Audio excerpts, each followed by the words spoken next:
All right, so let's begin. For those of you who will be joining us later with the recorded version of this, my name is Yuri Lianovich, and I teach at Bob Jones University. I am the cello professor there, and I also conduct the cello choir and the string orchestra. Make lots of additions for those ensembles. I see a need, and I make those. And I also coordinate the chamber music at BJU. So uh, I'm hoping that this could be a nice conversation uh, time for us to learn about additions. And for those of you who are catching the recording of this, feel free to write in the comments of the YouTube uh, for us maybe to do another session of these. I'd like to have a conversation going. I know that there are lots of questions, especially about editions of Bach and Dvorak. And I don't mean to ruffle any feathers, but I would love to have a friendly conversation about those. And today we have a few requests. One of the requests that came in, three sonatas, very standard cello sonatas, and they came in alphabetical order. So I think we can just address those in alphabetical order. And the first one is the Chopin cello sonata. Let me grab that here.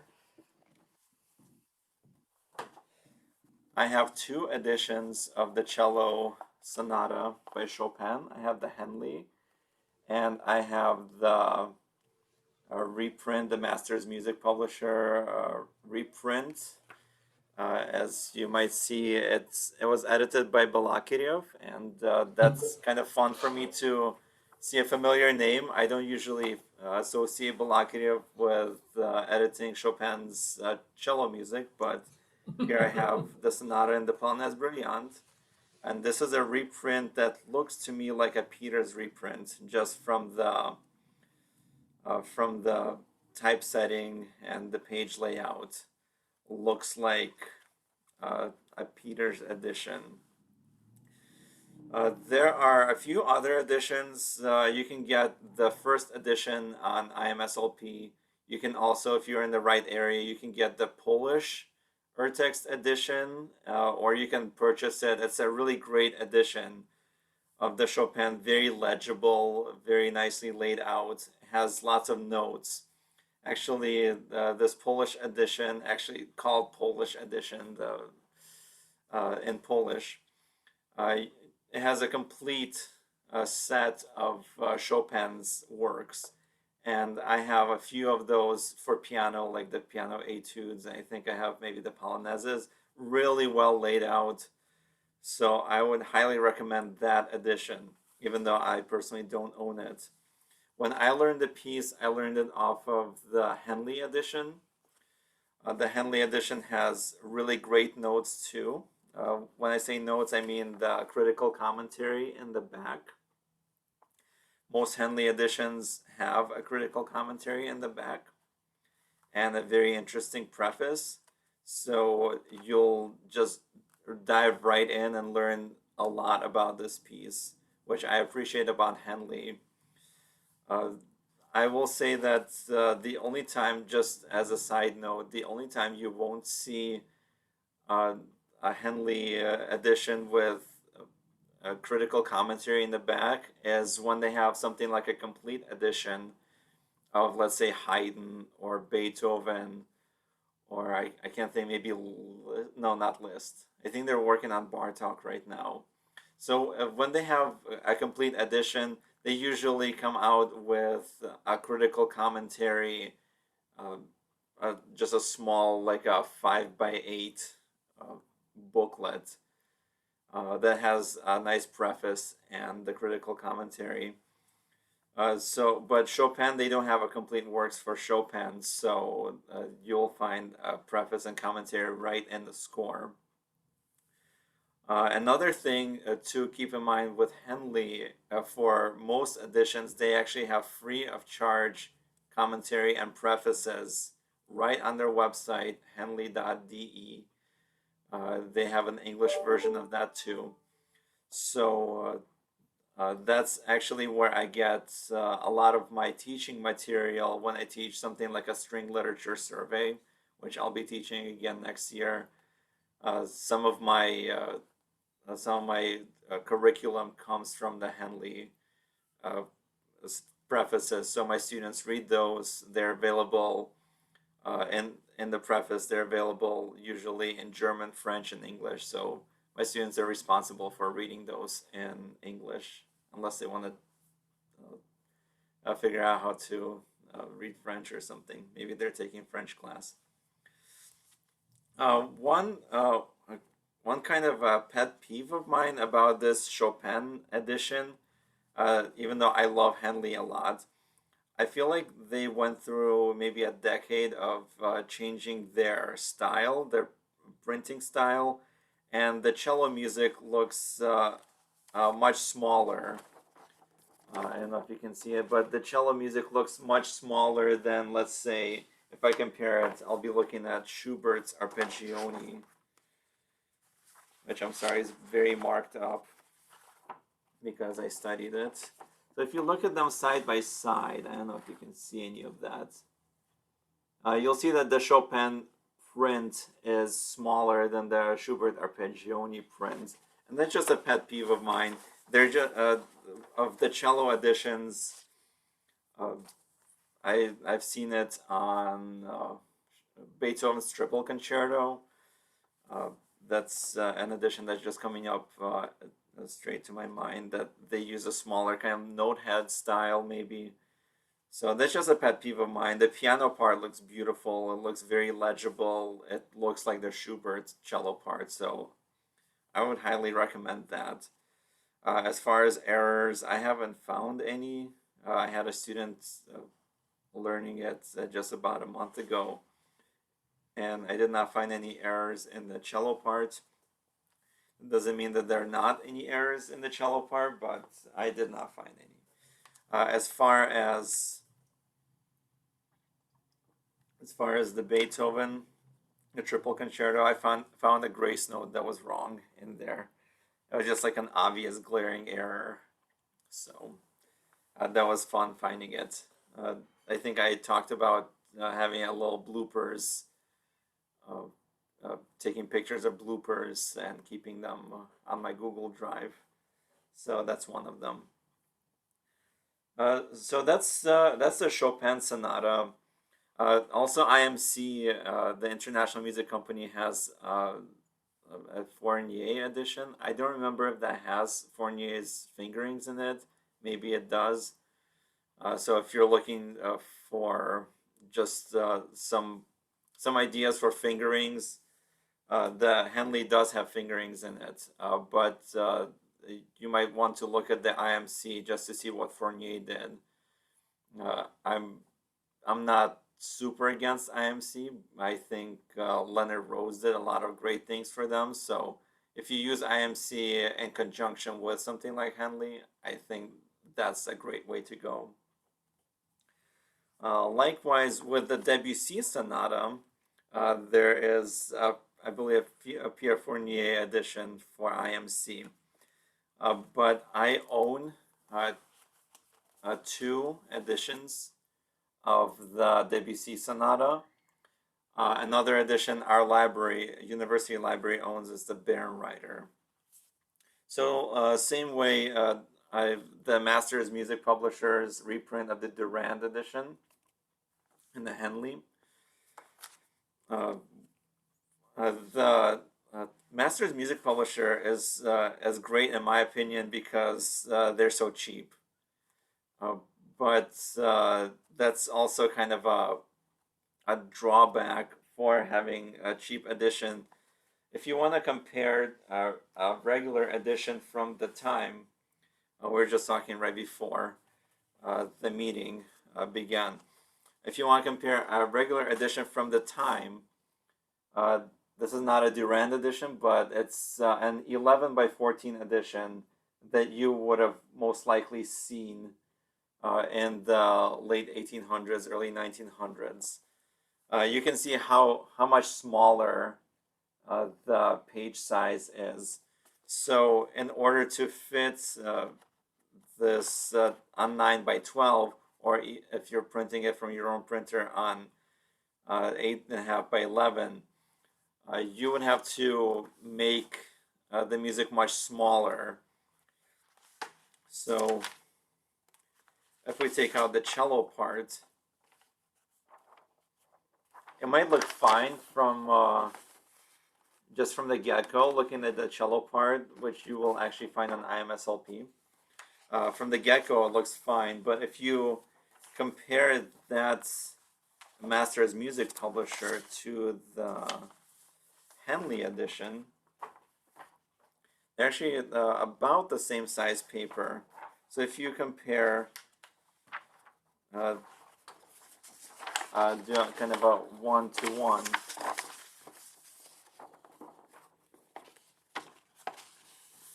you will see that the Masters Music Publisher is smaller than Henley. So same deal. Henley has a great preface for the Debussy Sonata, great notes.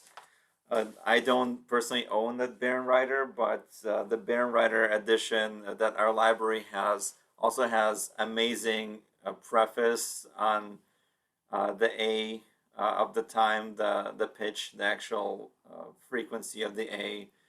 It has performing style things in it. It has very awesome notes. So even though I can't recommend Bärenreiter as a playing edition, they did some things typographically that I disagree with. They smushed basically the entire second movement onto one page, which does not look good for me, for my eye. I like the Henley and the flip out third page, really like that. So I would recommend them, but the Bärenreiter notes are great, so I think that edition is worth it, whatever it costs, just to have the notes in conjunction with the Henley edition. As far as other editions, I am not aware that the Fournier edition has notes. You're welcome to buy the Starker Cologne editions if you want the Starker fingerings. I think I have maybe just a Kodai Sonata of the Starker, but Starker is one of my heroes, and I wanted to see what he does and what his students are doing as far as fingerings are concerned. I would not play off of the Starker edition, but definitely copy out some really awesome ideas from there. So when someone asks what edition do you recommend, I almost want to say yes, but I understand that people are on a budget and they want to get the best.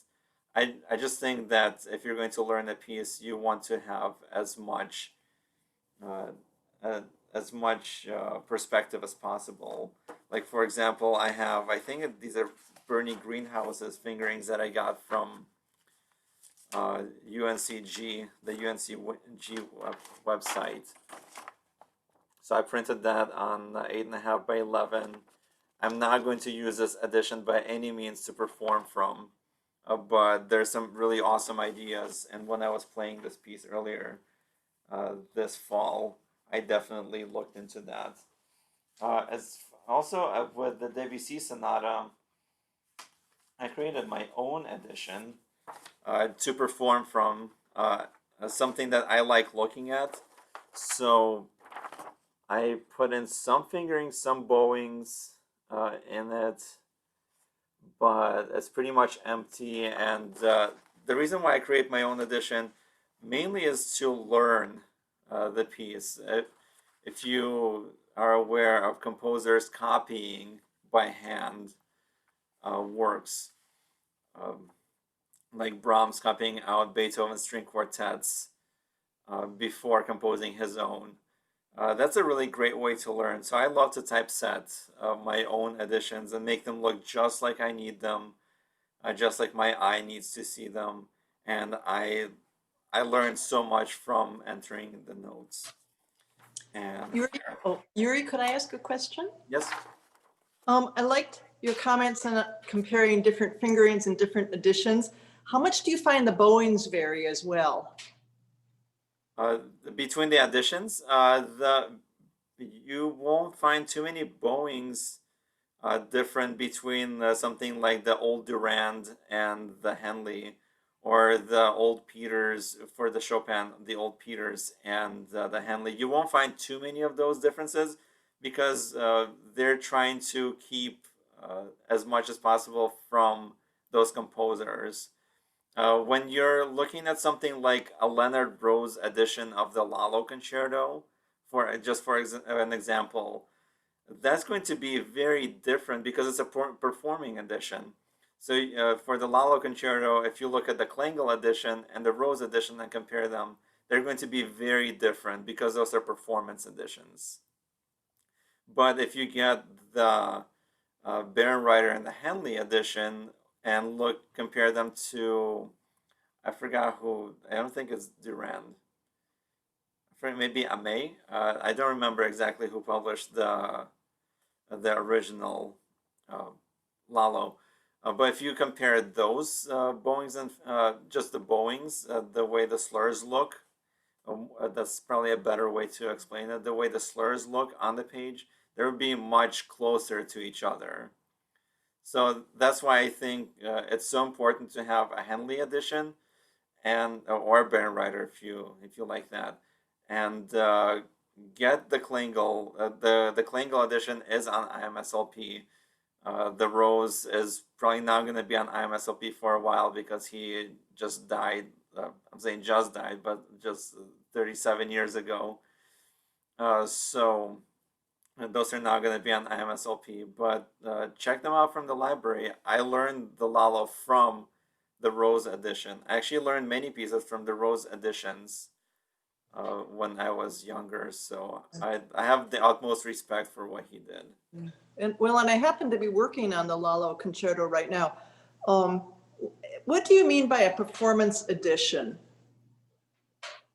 So let me show you. I think Henley Debussy is a really great way to explain what a performance edition is versus just like an academic edition.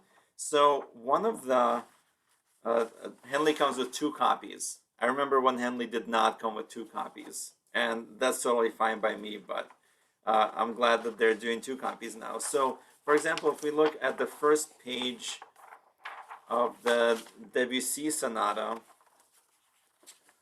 side by side, it's basically identical typesetting, except one of them has fingerings and bowings and the other one doesn't. So on this one, where there's no fingerings or bowings, you're free to see exactly what Debussy had or whatever the editor wants you to see, what Debussy kind of meant. And the other one is the fingered and bowed. I don't know who did this one. Let's see. Fingered and bowed. Oh, Rainer Ginzel. Okay. Rainer Ginzel also bowed the Haydn concertos. So they're pretty good. Also, the Bach suites are also fingered and bowed by Rainer Ginzel in the Henley edition. So you can see the Henley edition gives you kind of an or text and a performance edition together. So if you need ideas, you go to the performance edition. If you're like, oh, I've played this so many times, I just want to see what Debussy wrote, you go to the scholarly edition and you start there. So I hope that makes sense. Great. Okay, so I was showing you guys my my edition of Debussy. So it's laid out just like I needed to, and has the cool thing about typesetting your own, besides learning software and all that cool thing. I print courtesy accidentals for myself. So my edition is exactly what I want to see on the page. It's not just let me scribble in a sharp here or let me scribble in a 2. I'll actually print those things in the music exactly as I need to see them. Now, that doesn't mean I'll be selling that edition. It just means that when I'm performing it, that's exactly what I need to see. As far as my Bach, there are a few fingerings that I put in, but most of it is just straight up Kellner edition with corrections from the Westphal edition. Okay, so the third piece that was requested in alphabetical order is the Schubert Arpeggione. And I already had this here. Where did it go? So my Henley Schubert Arpeggione is very well loved. I spent a lot of time on it in college, and I have my little fold out for the finale. You can see how tiny that is. But there are no good page turns in the finale of the Schubert Arpeggione. Like, none. There are no additions unless you just squeeze the music onto 3 pages and have a fold out. There's absolutely no way you can. I mean, you can have an iPad. I guess that's a way to go. But an iPad is not big enough for me right now. If you want to write booze and all that, that's fine. I like paper. At least right now in my life, I prefer paper. So the Schubert Arpeggione has a lot of editions. Schubert is just a really famous composer right now, at least. He wasn't always a famous composer, and a little bit of history on the Arpeggione is, although the piece was composed, I believe, in 1823, it wasn't first published until 1871. And it was published by Brykov. And the cello part, it came out with a cello part, which was very edited. A lot of octave displacements, even 2-octave displacements. I would say it's a very idiomatic cello part, but I wouldn't say that it's the most friendly to Schubert cello part. When I play something that's not originally for cello, I want to capture the spirit of the piece, and I don't want to change too much about it. So, for example, if I'm going to play Mendelssohn's Violin Concerto, and Mendelssohn has some kind of harmonic planing, it's kind of a hard term, but harmonic planing, like let's say he'll take a major chord in first inversion, and then he'll play in it diatonically. So it's going to be either minor or major, or a diminished chord. So let's say he has a first inversion C major going to a first inversion D minor to a first inversion E minor, kind of going up and down, as he does in the second movement of the concerto. And the solo violin has the top voice. Then if I bring down the top voice below, then they're going to be root position chords going on in parallel motion, and that would create parallel fifths. So for those who don't know, parallel fifths are kind of a no-no in common practice music. So I would actually be doing a disservice to Mendelssohn by bringing down the cello part at that point. If I do that, then I would need to actually reorchestrate and bring the whole thing down. So we still have that first inversion planing. So that's something I'm seeing in the Schubert, the first edition from the 1800s, is there are some things that just are not, to say the word kosher, with how the common practice period harmony would have worked. So something I really appreciate about Henley, I was actually surprised that they did this, was transposed and made the part idiomatic. That's great. When I saw this, my heart sang, because since I was a teenager, I had this lovely Rose edition, and Rose pretty much follows the Arpeggione part at pitch, and a lot of the time it's not very conducive to cello playing. I know Feuermann does it. There's Rose obviously played it up high, yo-yo. Very few of us are yo-yo, very few of us are Rose, and they're amazing players. But my goal, my philosophy for playing is a little bit different than theirs, and that's to make the cello part more idiomatic. So if you want to see a cello part that's closer to the original Arpeggione part without having to read treble clef, which is what Arpeggione is written in. So if you want to see a cello part that's close to the Arpeggione part, as close as possible, I would get either the IMC Rose, or I would get the Bärenreiter edition. They have a really nice edition of that.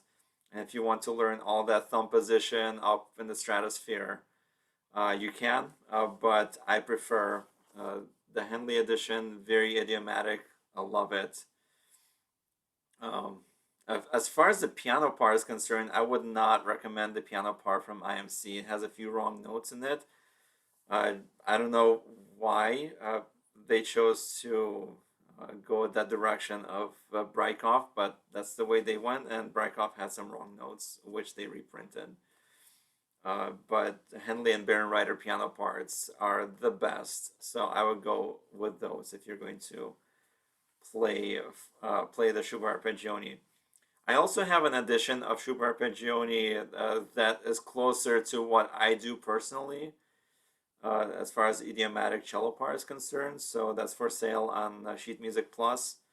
There are no fingerings. It's based on the manuscript as far as the notes are concerned. I tried to stay as close as possible. I think all the notes are correct.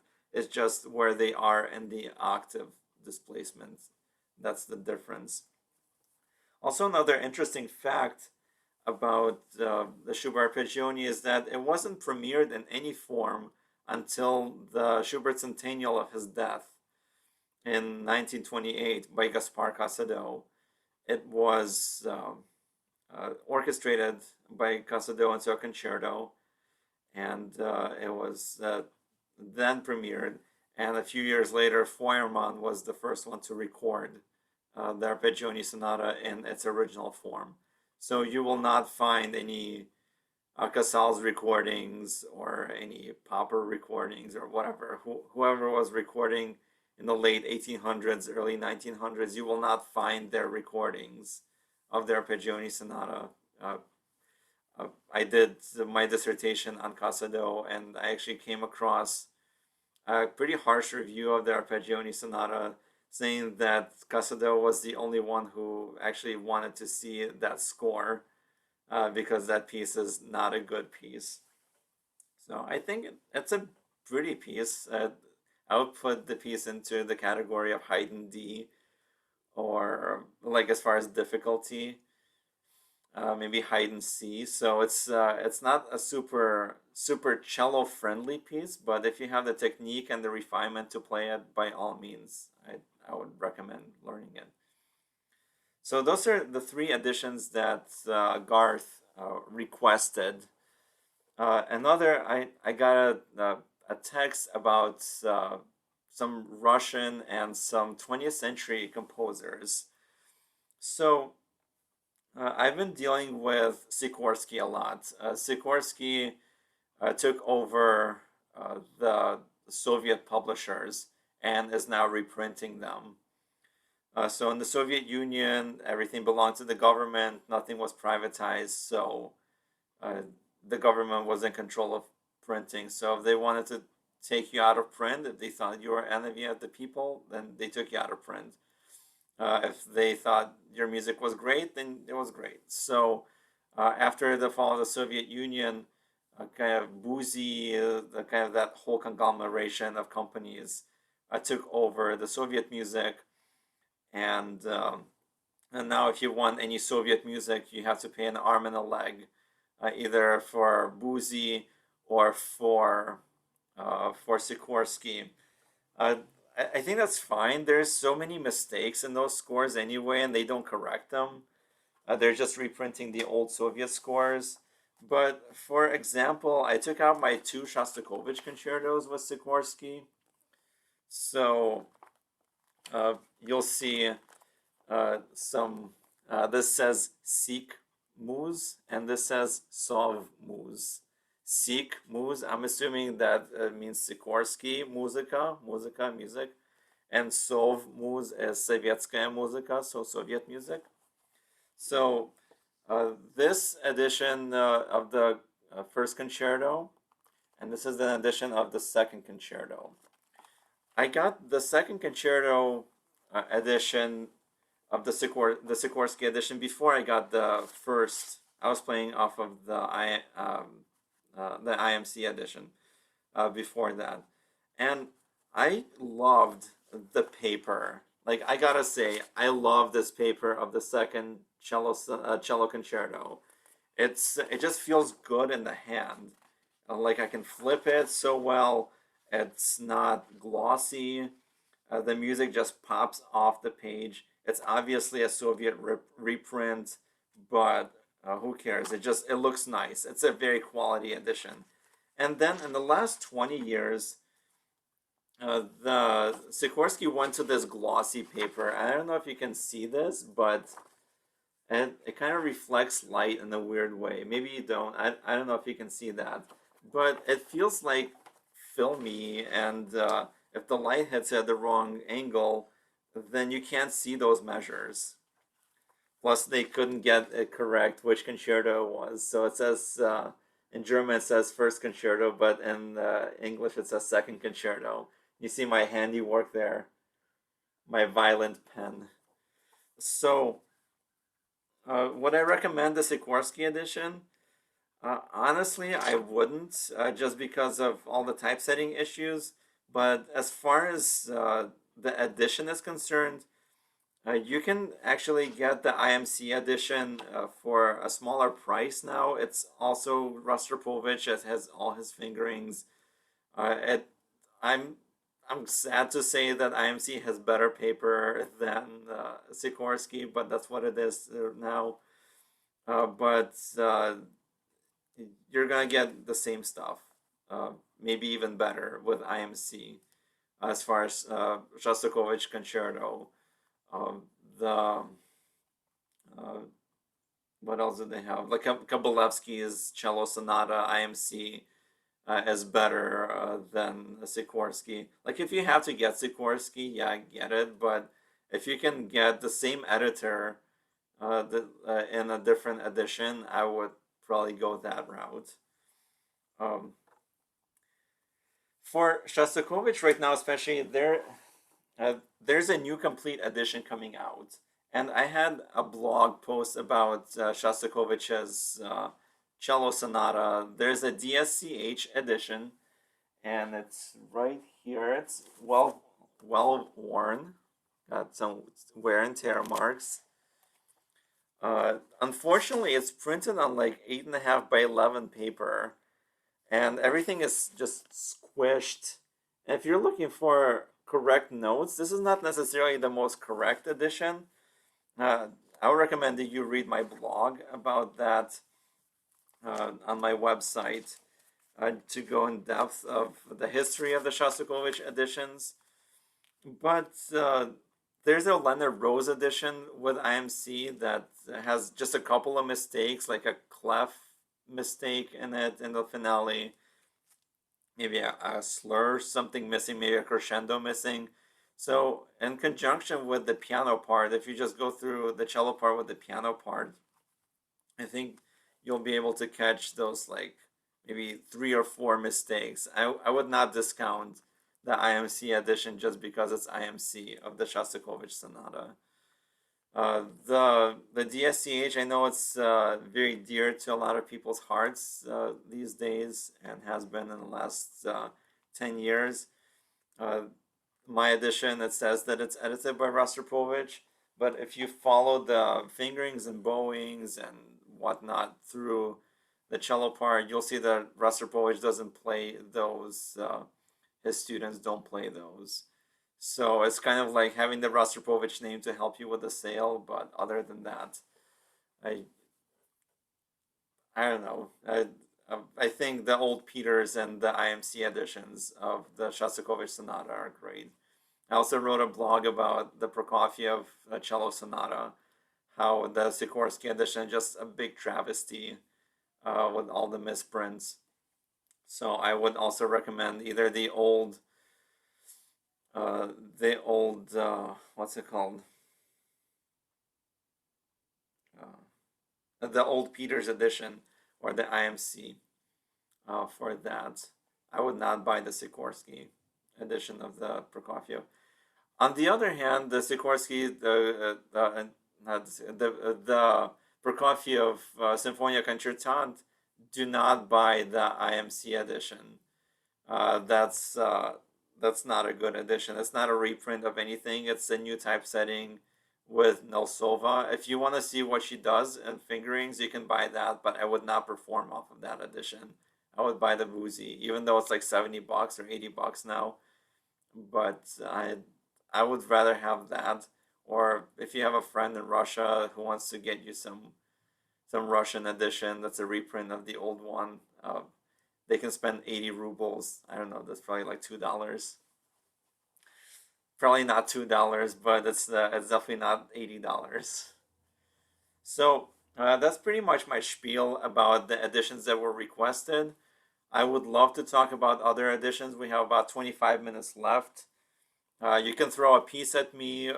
I'll just reach out and grab an edition off my wall, or I can talk to you about my experience with different editions. There are definitely a lot of pieces that I've studied.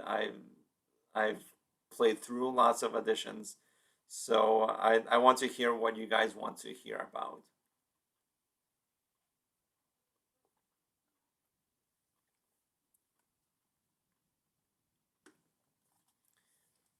Any piece that comes to your mind, anything that you've studied in the last few years. Saint Saëns. Are you interested in the Saint Saëns first cello concerto, maybe? Or Yuri, I was just going to mention, because you touched on Kabalevsky and his Mhm. sonatas on my list. I also sort of rediscovered he has these five pieces in major and minor for Yes. cello. And I was, I loved them, and I looked around and couldn't find them anywhere except for a lot of money. I was digging through my 40-year-old stack of music, and I found that I have it. I Wow. think the Bellwin Mills, the price tag was $250. So I had a hard time finding it anywhere. New England Conservatory has it in their library, but if you're interested in it, Mhm. I can scan it and send it to you or something. Actually, funny that But you should say that. Our library has that same edition. Is yours oh this yeah, one? Yeah. mine has a lime green cover. Yes, this one is cheaper than yours. It's 150. Ah.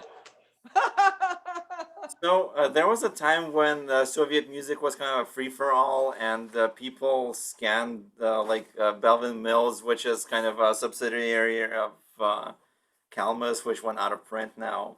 Oh yeah, yeah. Yeah, so they made lots of copies. So you'll find some old Prokofiev sonatas of those two. Those are really cool etudes. They're Kabalevsky had lovely. Kabalevsky had an obsession with major and minor, so if you listen to Mm. any of his pieces, he's going to play with major and minor a ton. Like his first cello concerto, you don't know whether he's going to grade the Peters edition. It is available still on Sheet Music Plus. You Are just those the Etudes, Gareth, yeah. or are they? Ah, Yeah. So the first cello concerto, you don't know whether it's going to end on a major chord or a minor chord until like you hear that final chord. So Kabalevsky had a real obsession with the whole major minor scheme. So yeah, Kabalevsky, uh, uh, you can either pay a couple of bucks for it, like a used copy, or get it from a library if you want to learn it. Most libraries will give you the music for a longer time than 2 or 3 weeks. I don't know if they understand that you need the music for longer, but I found that libraries will give you a longer checkout period on music. So yeah, those Kabalevsky pieces are great. Obviously, he's got the 2 cello concertos. I just performed the second cello concerto twice with piano this summer. Unfortunately, my orchestra concert was canceled from September, but at least I got to play it twice. There's a video that I posted on my YouTube channel of that. Just love the piece. Also, he's got the cello sonata that he wrote for Rostropovich. I think there's a rondo in the memory of Sergei Prokofiev. So he has some pieces for cello. He was kind of a minister to the kids, a music minister to the kids in the Soviet Union. So if you remember Leonard Bernstein doing young people's concerts, that was kind of like Kabalevsky. He was doing that thing for kids in the Soviet Union. He might have been kind of a mix between Mr. Rogers and Leonard Bernstein in that, because loved kids. He has got a ton of kids albums, so not just the cello etudes, but he's got an album for violin, album for piano. Even Shostakovich had a ton of things that he wrote for kids. Maybe they needed to write it. I don't know. Maybe that was part of their like mandate from the government that they needed to meet a quota of kids' music. So yeah. So yeah, those are great. I would definitely recommend those. As far as Etude editions, IMC has pretty much every standard curricular etude, like Popper, all 3 books of Popper, like the high school, the prep high school, and the little high school, or the lower, the 2 cello ones, the 15 preparatory exercises. They have Kosman. I don't remember if they have Duport, but Grützmacher, they have that. And I would recommend those. I would not buy the Bärenreiter of the Grützmacher. I would not buy the Bärenreiter of the Popper. Maybe Britain, if you've seen Britain's rants on the Popper and the Grützmacher edition, the Bärenreiter. You can search the search bar in the International Cello Society. But I would practice etudes from that. The point of etudes is not to perform them. So if you learn the wrong note, then correct it. If someone tells you, hey, that's a wrong note, then correct it. If you find the wrong note, whatever. I think it's for etudes. Now I'm going to shoot myself in the foot here because I found a mistake. I don't know if you saw my marked up version of the Schroeder book on Friday. I posted kind of a red penned it. So I took a red pen to this Dotsour etude. It's missing a line. Like it's the new edition. So as far as the old editions and reprints of the old editions, I would stand behind those. But like some of these like reissues with new typesetting, I find it questionable. So yes, so if you want to get etudes, get IMC. I think those are great. And if you find a wrong note, if you find 5 wrong notes, that's still better than getting some kind of new reprint, like Popper editions. Where's my Popper? So as far as the Popper editions, I have my old, lovely the Schirmer. We love Schirmer, but I do love my Schirmer edition. But then I got this on the clearance rack at Shar back when I lived in Detroit. And I didn't know how much stigma there was behind this edition. What I do like about this edition is there's an appendix that's this is the Bärenreiter edition. There's a 29-page appendix. I bet it's because it's in German and English. So half of it is in German, half of it is in English. So there's an appendix from page 16 to 29 of this edition where Martin Rummel goes through and tells you what to expect in certain etudes, the poppers, and what pieces you can apply those etudes. So, for example, our favorite number two. Who doesn't love number two? So you see, Rummel has a little blurb about it and what pieces it would be useful for. I think it would have been too much to go into what measure numbers they are, but I think as a teacher, you could probably guide your student in the right direction as far as which measure numbers this etude would help. So that part of the Bärenreiter, I think that's great, but the actual musical text of it, I don't think that's great. Then the Dover edition, I have to say I own most of the Dover edition that was published before 2000. And I was really disappointed with this popper because I was hoping that this would be just a reprint, just like a standard Dover reprint, like Schirmer or the IMC of the old Hofmeister edition. But I found out that it's a really badly set. I don't know if you guys have an eye for typesetting, but this is Sibelius. It was done in Sibelius. I work in Sibelius. I used to work in Finale, but now I work in Sibelius. So this comes out like really amateurish work in Sibelius. I know it took a lot of time to enter all the notes. I'm not knocking the editor here for entering the notes or whoever typeset this because it takes a lot of work to enter the notes. But to make this publication ready, it's not even close to being publication ready. This is kind of like I just entered the notes and threw some slurs in. Like, for example, here is number 40.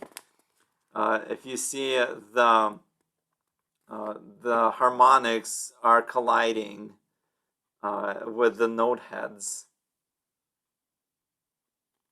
That's just an example. That it's. I remember looking at number 31 with. Let me see. The number 31, where things are just so tight, like where my index finger is pointing. Let me see. Can you see? There is a collision of the flat into the previous note head. That's just you're not gonna see that kind of thing in some of the older editions. So if I were going to put out my own brand new edition of this, I would do a much better job. So this looks like just Sibelius default. I would stay away from this edition. I kind of wanted to get rid of it after I got it on sale this summer. When I saw this, I was almost ready to put it in the trash. But at least I can use this as a what not to do when you're publishing. So Bärenreiter is actually well typeset. It's very clean. It looks like it was definitely done by a professional typesetter. So I'm not going to knock it for that. The biggest concern for the Bärenreiter edition is that the fingerings are not poppers. And what I like about certain etudes is that they are they're training the philosophy. They're training the student, the composer's philosophy of fingerings, bowings, whatever has to be done. If you don't like popper, go do Duport. Duport has a different philosophy. They're from different time periods. Or do both Duport and popper, or Kosman or Shevchik. They're all training you in different things. Like I think if you're going to buy the Shevchik 40 variations for Bowings, the Opus 3, you should be doing what's written in the 40 variations, what Fouillard put in there, what from Shevchik. I don't think you should be making up your own things with it, because the etudes lose their essence when you start changing things around. So that's Popper there.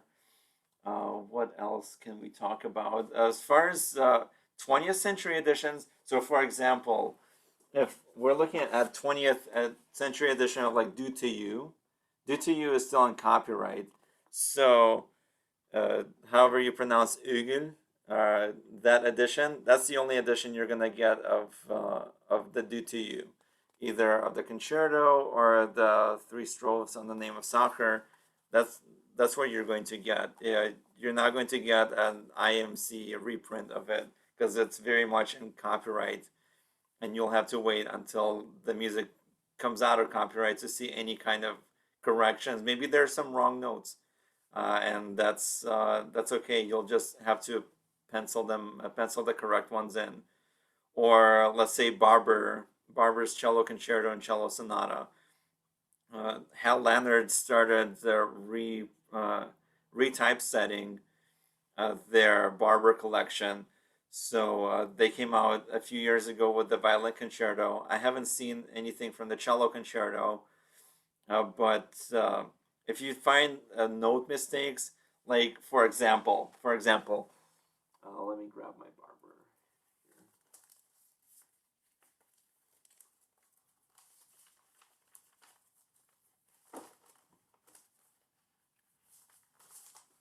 So the Barber concerto, I think it's really well laid out. But let's say you don't know what Barber wants for these harmonics. Like this is not standard notation for harmonics right here in the first movement. He just got some harmonic marks. Uh, does he mean to touch the F sharp, or does he actually want a sounding C sharp, or does he want that F sharp as a sounding note, or does he want the thumb on that F sharp so it sounds like an F sharp 2 octaves higher? Do I know? I don't know. I'd have to talk to someone who played it either under Barber, like find a recording, which I do have. I have Garbuzova's recording and Nossova's recording of that, so I can listen to them playing that and figure out what they prefer, what Barber preferred, what he liked hearing. So in 20th century, we actually have uh, a kind of an extra security blanket because we do have recordings with composers, and we can kind of figure out where the wrong notes are or how the composers want certain things performed. Um, so as far as the Barber, I think if Hal Leonard reproduces it, I think they're going to reproduce it pretty much like the edition that's in front of us. But if you uh, just for extra security, I would take the cello part, the piano part, and the orchestral score, and I would just go through them note by note and see what the differences are. Maybe something sounds better than something else. That's something I discussed in our last seminar. How I start with a cello part, and I look at the score and the printed piano part, the piano score, and some manuscripts, and I enter them into the cello part. So that's what I would recommend for any piece. If you feel like there are some mistakes in it, or you're hearing something in the recording that was not there in the music, I would definitely start with the score and then extend out to the recording. So I think we have lots of great sources now for 20th century music. I have a very good friend who played the Barber cello sonata for Orlando Cole, and that cello sonata was written for Orlando Cole uh, back when he was, I believe, he was in the Curtis String Quartet. And Orlando Cole said, "Hey, the Schirmer edition has a bunch of mistakes in it. Were they such grave mistakes that it wouldn't be Barber anymore if you played it off the Schirmer? No. But Orlando Cole gave my friend the corrections, and she passed those on to me. And now I can feel more informed with those 10 or so like crescendos, or maybe a slur or something, or a piano missing. I don't know, something like that. So I'm very appreciative for having that arm's reach into, Barber just recently passed away. I'm saying recently, like 30 years ago. That's pretty recent to me.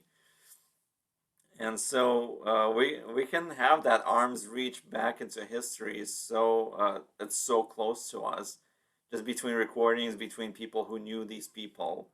So those are all great resources. I would not stop at buying an edition. I would make relationships with people.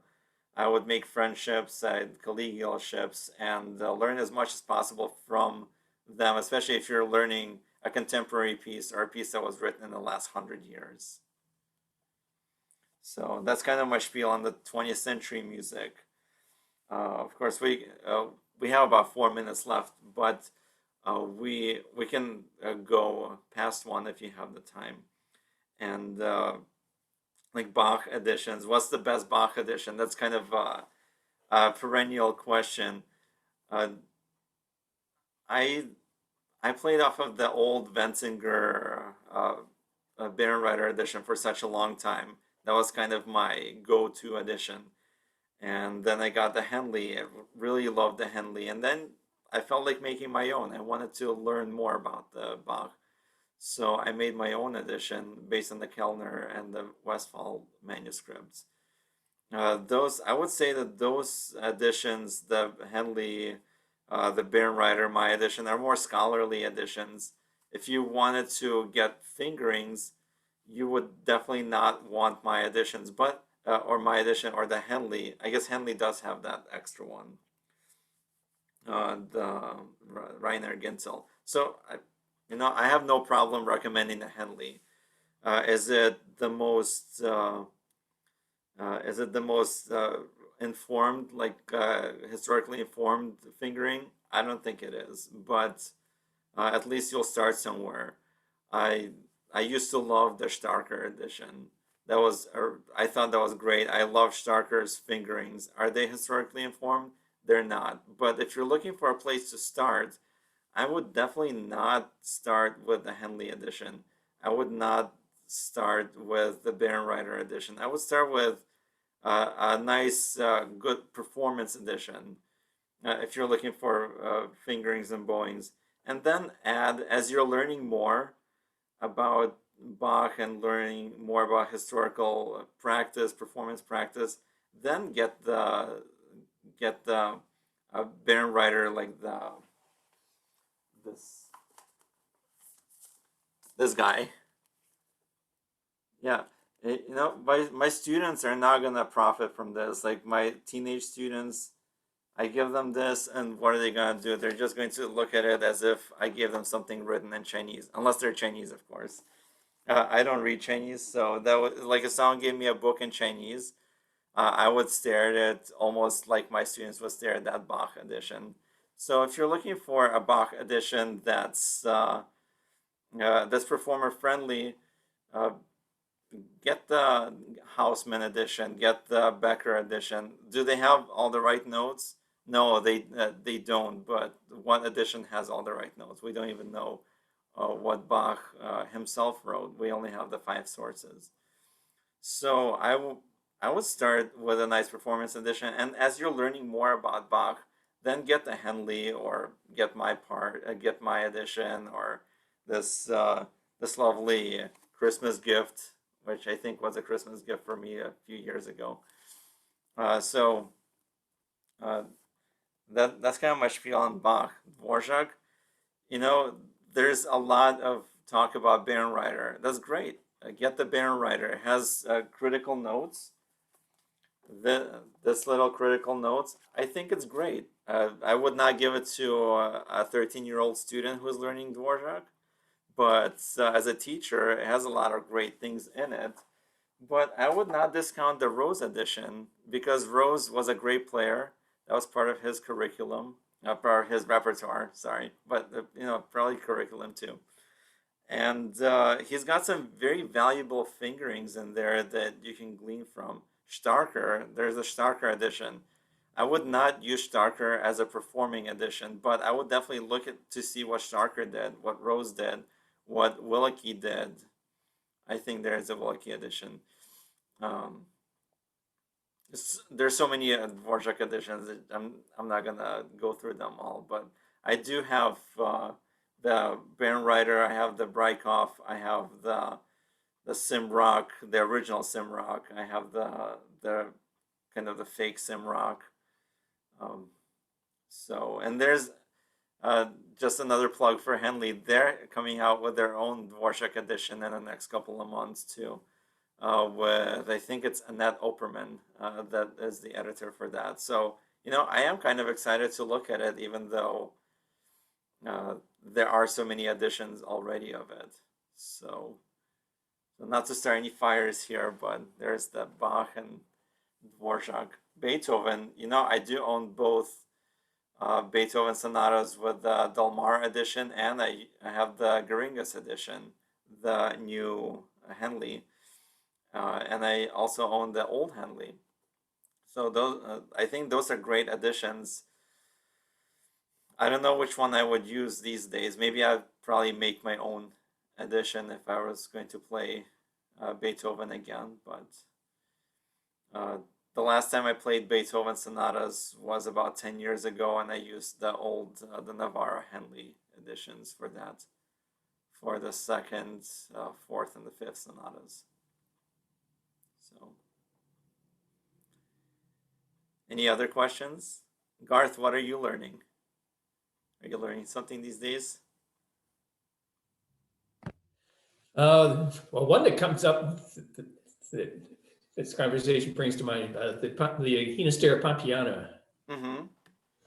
because they're the same publisher has put out two versions, the original and the newer one that seems to be a revision from when he rededicated it to his wife. Okay. And there's quite a number of changes to it. Mm-hmm. So, or at least, like adding octaves to try to reinforce some of the lines and things like that. So I don't know if you've gone through that piece at all. I haven't. I really love that piece. I think it's a great piece. It's kind of on my to-do list at some point in my life. But I have not gone through that piece note by note. Mm-hmm. I did help someone analyze it though in grad school. So yeah, it's I love Ginastera. Uh, I have yet to get into his cello concertos. I haven't gotten into those. I know Mark Hassauer just recorded both of those. And the cello sonata, it's a little bit out there for me. I don't know. I don't know. Maybe I'm old fashioned. I like melodies. I like a nice melody. So, but yeah, his Argentinian dances, the three Argentinian dances for piano, I really love those. So, as I tell people a lot, is that I actually rarely listen to cello music. I enjoy listening to all kinds of music. Symphonic music inspires me a lot. Piano music, maybe not so much violin music, but I do listen to some violin music. I feel like that's kind of an offshoot of the cello music. Um, but yeah, some non-classical. I actually love Indian raga. I'll listen to that. So I don't know how much music you guys listen to outside of classical, but just enjoy that. Another a dear genre of mine is Balkan brass music. So just raucous Eastern European type of Central European brass music. So enjoy that. And you know what? I'll tell you, if you're listening to Ginastera, his music is inspired by his own country. He's actually writing his own country motifs into what he would call kind of Western art music. And that's what we hear with Khachaturian. He is writing Caucasian, meaning the Caucasian from the Caucasus. He's writing that music into his music. If you listen to Tchaikovsky, a lot of his music has Russian motifs. That's,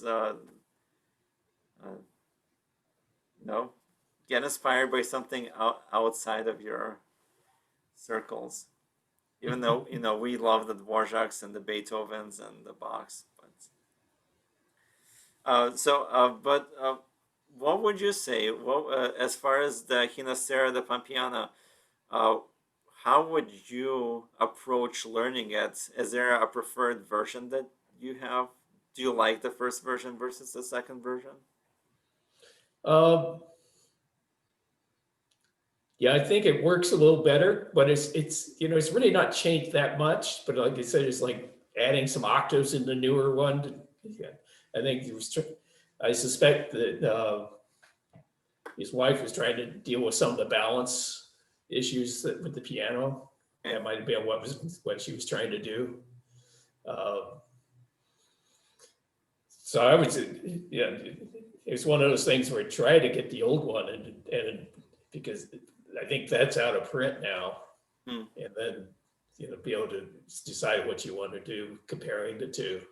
Yeah, yeah. I think uh, I don't know if our library has it, but if I were going to purchase the new one, I've always used a library copy for that because CIM had like 5 copies of that piece because someone was always playing it. Uh, if that's thank you for that. I did not realize it. There's also for Barber's violin concerto. There are 2 versions, and most people play the revised. So you gotta be careful about what you buy, right? That's kind of like my little spiel about the Schroeder book because you don't realize you're buying a new version of it until it comes to your door and you explore it and you find all the mistakes in it. Yeah, you can tell the 2 Ginastera versions apart because one has the original dedication and the newer one has the rededication to Okay. Nautila. Okay, good. That's great to know. Thank you. Mhm. Yeah, and the Prokofiev has that same deal, except you don't want to buy the Sikorsky edition, right? Because that's the updated version. So something to look out for.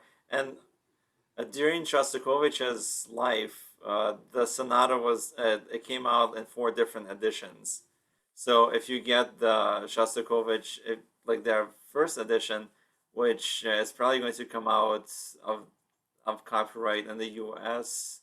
No, I think it's going to come out of the copyright in Canada first, and then the U.S. a couple of years after that. You'll be able to see the Shostakovich's first publication of the sonata, which is somewhat different than the second one and is very different from the DSCH edition. So I think at that point, you just, as a performer, you have the right to choose, and it's not always the latest and the greatest. It's sometimes old is good.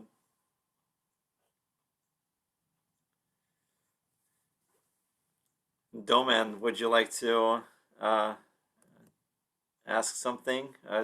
Anything Well, about it?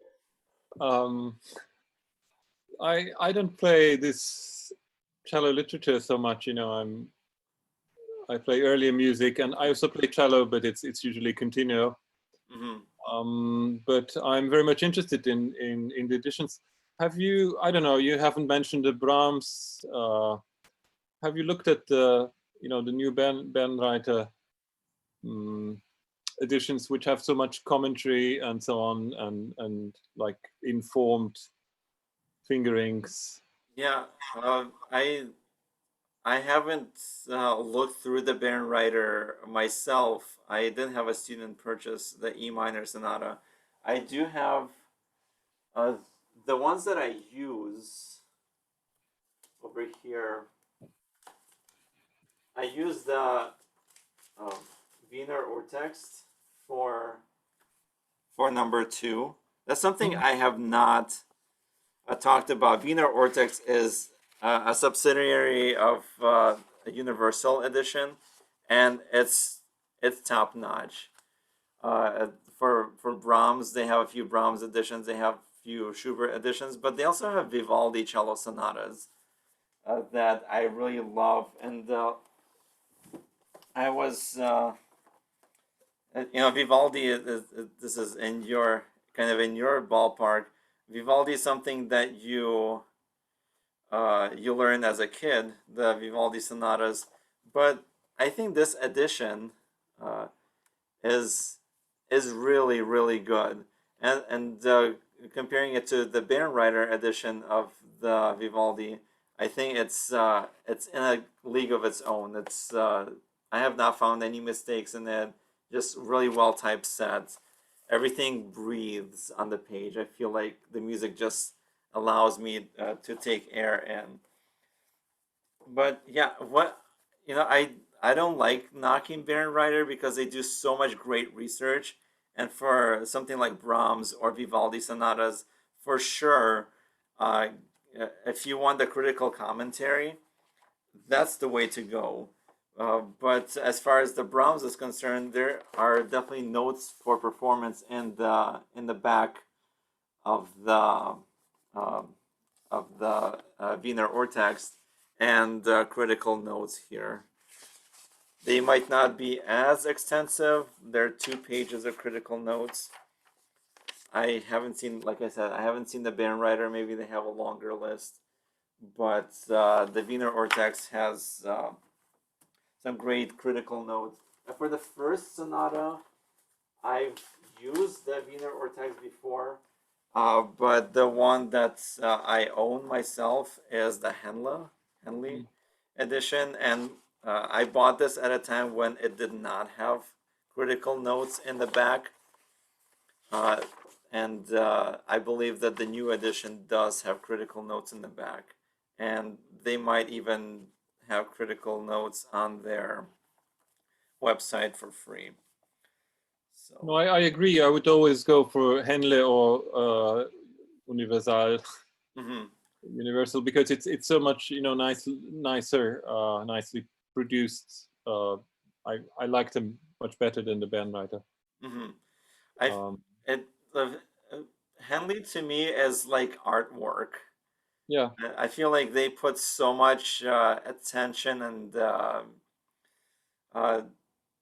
just a lot of effort goes into Henley. You can just feel it in the page, even though this edition is over 20 years old and looks well loved and kind of falling apart.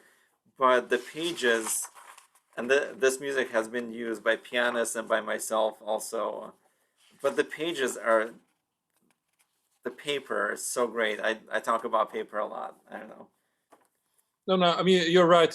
I would even, like correct a mistake in Henle if there is one. I think I found some in the Bach, keyboard works. Hmm. But I would rather correct that and still use Henle. Yeah, yeah, uh, yeah. So in the Beethoven Triple Concerto, uh, this is so hefty. So it's such a big volume. Oh, sorry, that's not Triple Concerto. Um, here, here, big, big volume right there. So in the cello part, in the first movement,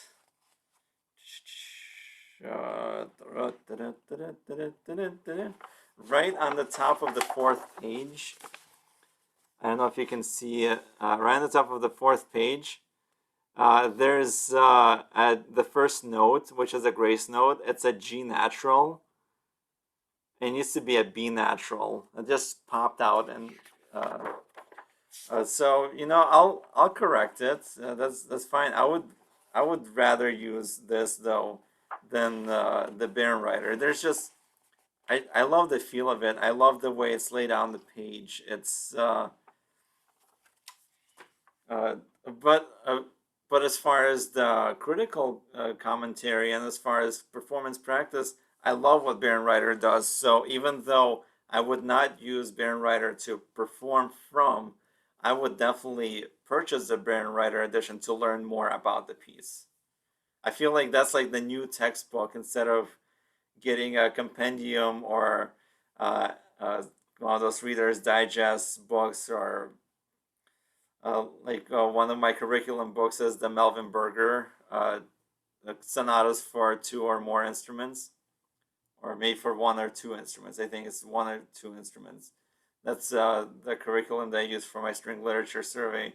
I think that's some good liner note material, but like I said in the beginning of our seminar today, Henley and Bärenreiter and the Wiener Urtext provide so much excellent information in the prefaces and in the notes that a large part of my curriculum actually does come from this most recent research.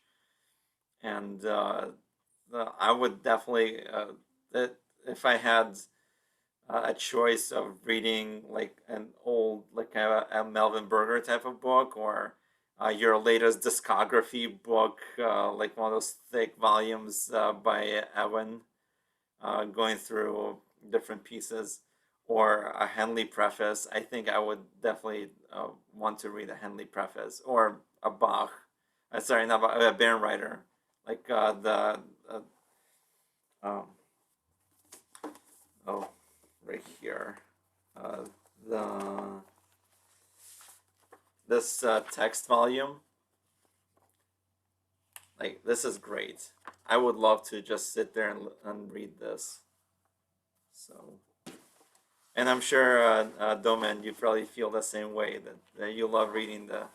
Well, yeah, I know this very, very well. I don't know if you know, there's also a very expensive edition of, a facsimile book of Bach by Bärenreiter, which costs over, I don't know, 300 Okay, of the suites. dollars or euros. Yeah, of the suites, and you have all the five sources, one above the other. Yes, I saw that. Yes. You can see, you can have the same bar. You can check the. Yeah, yeah. I actually prefer the this in the back of the music volume. For some reason, I prefer just using the text. Somehow the text is neater for me because it's all in one place. I don't have to look for it.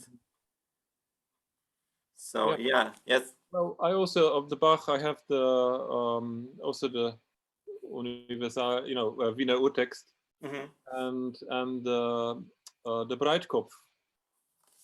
I find them quite interesting because they, I think, is it the one? Yeah.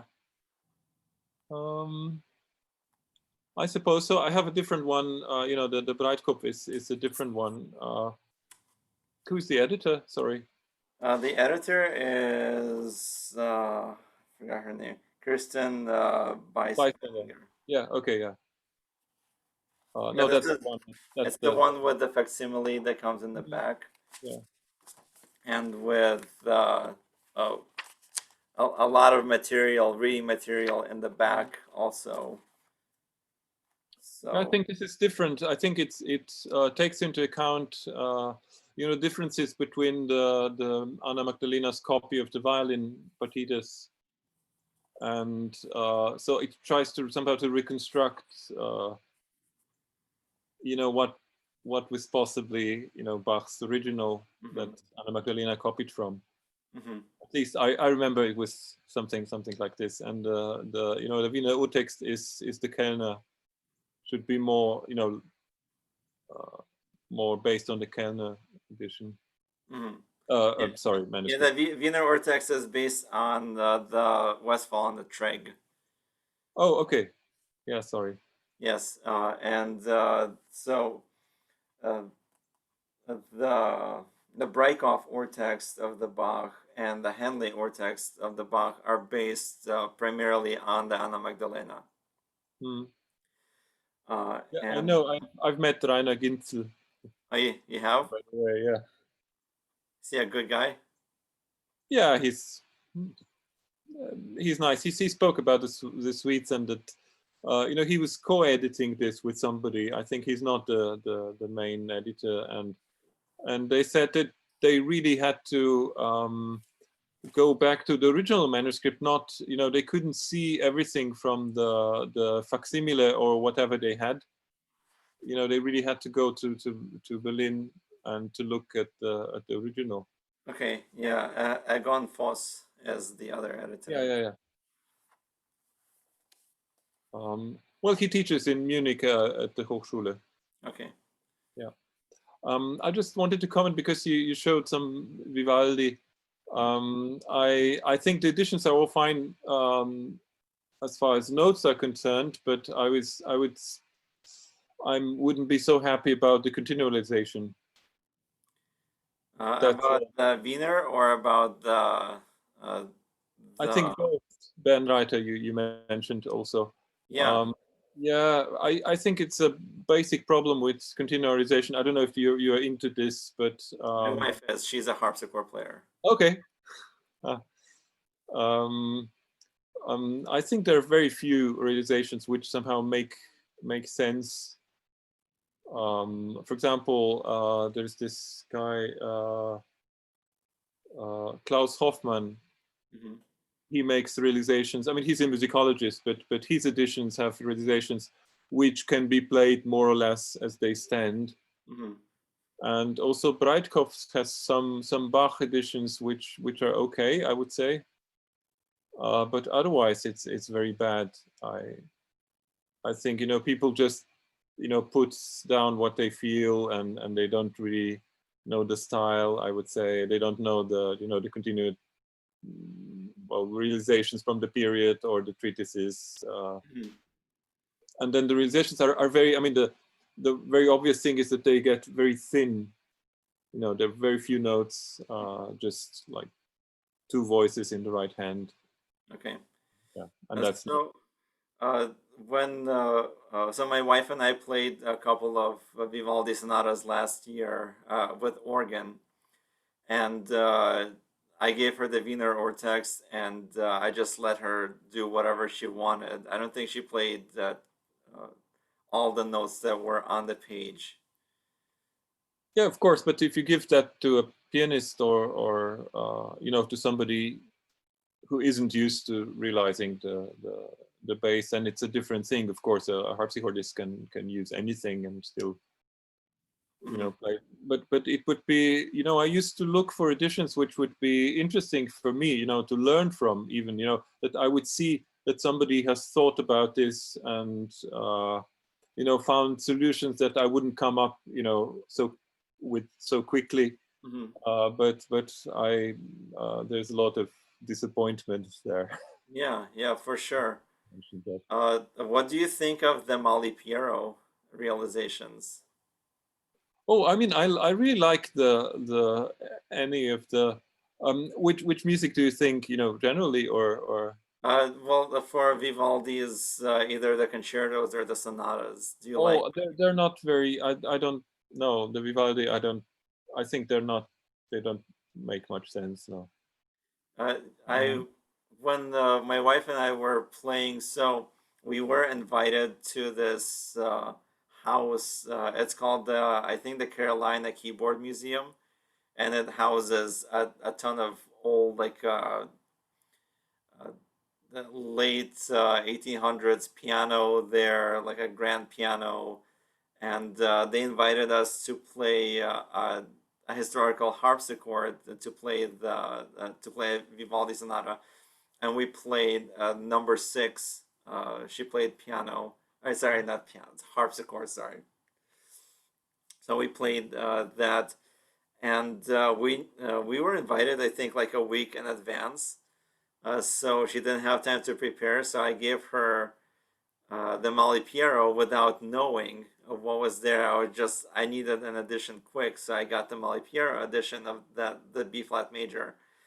And as she was playing, I was like, "What are you playing?" It didn't sound correct to me. No, that's the that's just two voices. It's one voice here, one voice here. Yeah. But there are some more earlier editions, even 19th century or very early 20th century, that are really interesting. Where a lot is going on. A lot of invention and so on, and they're, I think, interesting in their own right. I would say, they could be really taken seriously sometimes. Perhaps not on the harpsichord, but I think there's even studies. I have a book about this editions somewhere. And how So do you feel? This brings up a question. When you look at Bloch's concerto grossos, those have piano as the harpsichord, as the basso continuo, and that makes me think. I was listening about 15 years ago to Joseph Zigete's Bach. I forget which concerto it was, but it was one of the violin concertos, and he had a piano. I don't know if it was a pianino or a grand piano, but it was he was playing it with a piano as a continuo instrument with a string orchestra. How do you feel about that? Is that too old school? well, I mean, are you thinking about doing this now or? Yeah. What would happen if someone did this now? Because people still do play Well, the Bloch concerto. yeah, yeah. Well, I think if it's somehow intelligently done, if there is a reason, I mean, there are much worse things. Tartini was born in Slovenia. Mhm. I'm in Slovenia, just to so that the others Yes. know. And they always play the Devil's Trill. I think also elsewhere, but and so I sometimes play continuo. I also play the harpsichord, and I play continuo with the radio orchestra or the philharmonic. Hmm. And I had to play very strange arrangements of this piece, not only Kreisler, but some strange early 20th century arrangement. I couldn't even always find out who the author was. Hmm. And they had some kind of a composed, harpsichord part. Hmm. And but everything is everything is arranged. The orchestral parts. It was the original scoring is just violin and bass. Yes. I think was only cello. Hmm.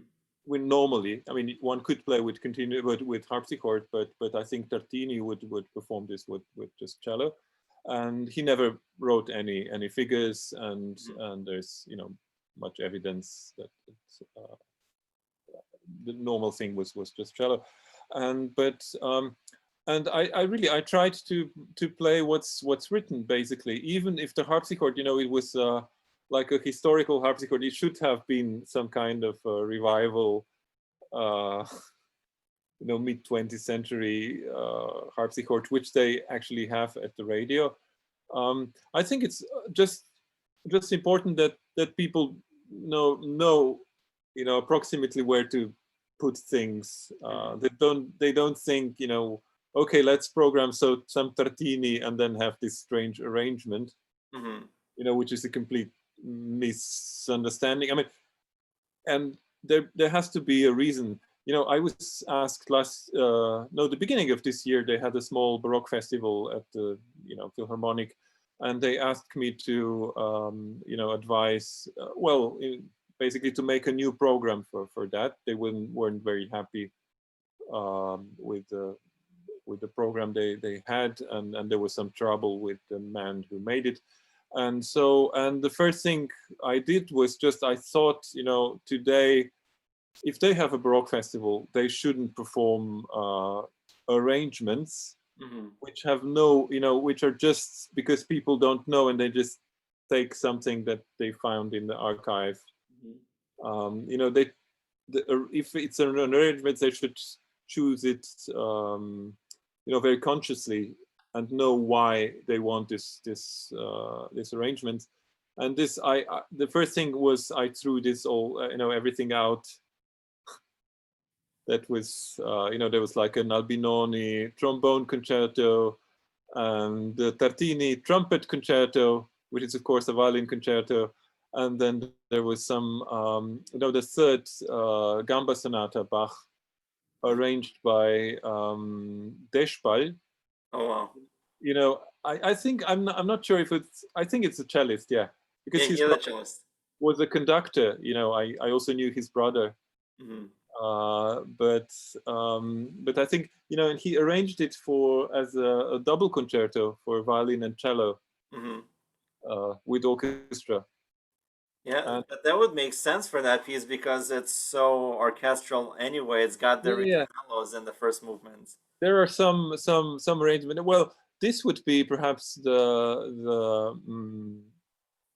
well, would make more sense than the others, because when I did this, I had to check with the soloists, because if they were preparing already for many months or something, I had to. And then I called the trombone player, and he said, "No, I never wanted to play this concerto anyway."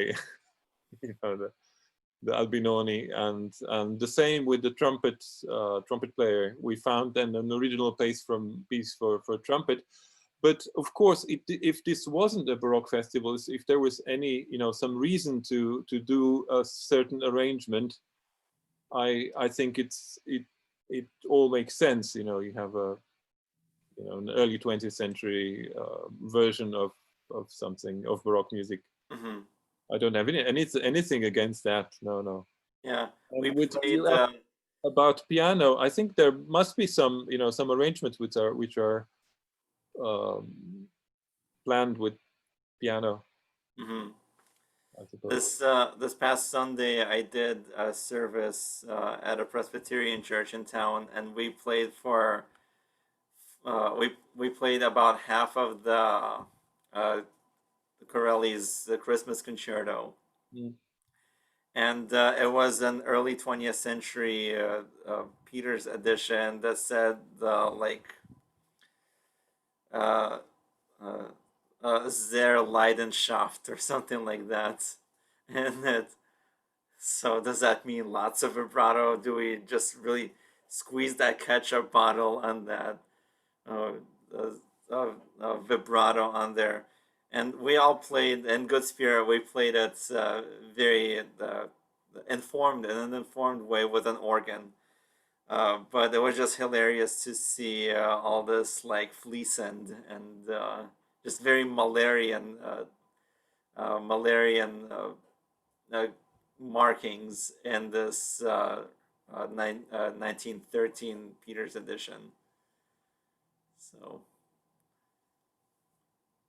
Yeah, I think that's I don't know this edition. It's I would be very interesting it would be very interesting to see it. There is sometimes very valuable information also for Renaissance music, vocal polyphony with tempo, where they still thought that changing tempo was really normal, and of course, and then they found some documentation from the 16th century that encouraged that. mm-hmm. And now it's all, you don't have anything in the editions, and they also don't do anything in the performance, and that's obviously wrong. We have these extremes, it seems. Yeah, that's what I was saying, Sue. I was talking about performance editions and scholarly editions. That's what Domen and I are talking about right now. Is that you can have a very souped up edition that has everything in it, and maybe things that are not necessarily in the style of what would have been played. But then on the other hand, you have these scholarly editions that you basically have to know Renaissance notation in order to perform them, and that takes it out of the I don't know which word to use. Like it kind of rips that music out of the normal musician's hands who wants to explore that type of music, because it puts it out of reach. You don't know what to do with it, and that's why I was saying with the Bach edition, if you're just starting out on cello, probably the Bärenreiter or the Henley edition is not for you. Probably a good performance edition is good. As long as you don't stay there, I think it's good to have both perspectives. So thank you, Domen, for this insight. Oh, I always enjoy talking to you. Yeah, we can talk sometime, perhaps. Okay. Excellent. Well, I think we should wrap this up. I really enjoyed this talk. I was hoping there would be more people, but I think it's the quality of the audience and not the quantity that matters. And I'm hoping that more people will watch our the recording and be engaged with that, and hopefully we'll continue our conversation in the future. And really enjoyed, had a great conversation with you guys, and I hope that we will continue it. Thank you again, Yuri. Thank you, Sue. Yeah, thanks, Yuri. Thanks, Garth. Okay. All right. See ya. Bye. Bye. Bye.